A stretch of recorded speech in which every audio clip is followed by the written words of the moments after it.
Hi friends, কেমন আছেন? আশা করি সকলে ভালো আছেন।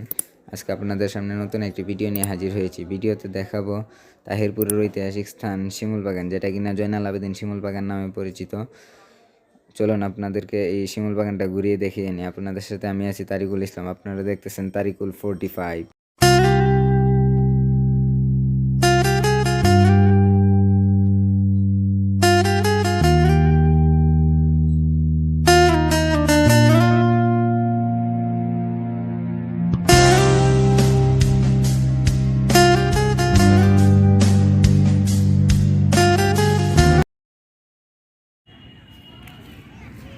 ওকে ভিউয়ার্স, আমরা এখন একজনের সাথে কথা বলবো, একজন পর্যটকের সাথে কথা বলবো।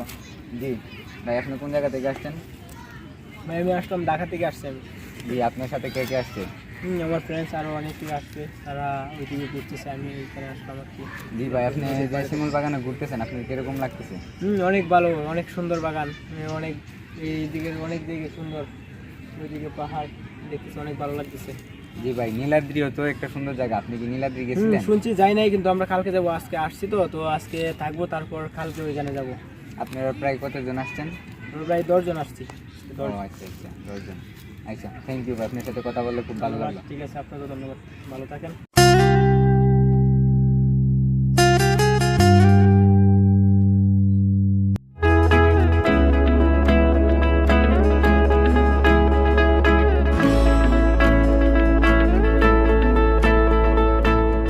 তাহিরপুর উপজেলার উত্তর বাদাঘাট ইউনিয়নের মানিগাঁও গ্রামে এই শিমুল বাগান। বাদাঘাট ইউনিয়নেরই সাবেক চেয়ারম্যান জয়নুল আবেদিন প্রায় 100 বিঘা জমিতে 3000 শিমুল গাছ রোপণ করেছিলেন। কালের পরিক্রমায় এটি এখন দেশের সবচেয়ে বড় শিমুল বাগান।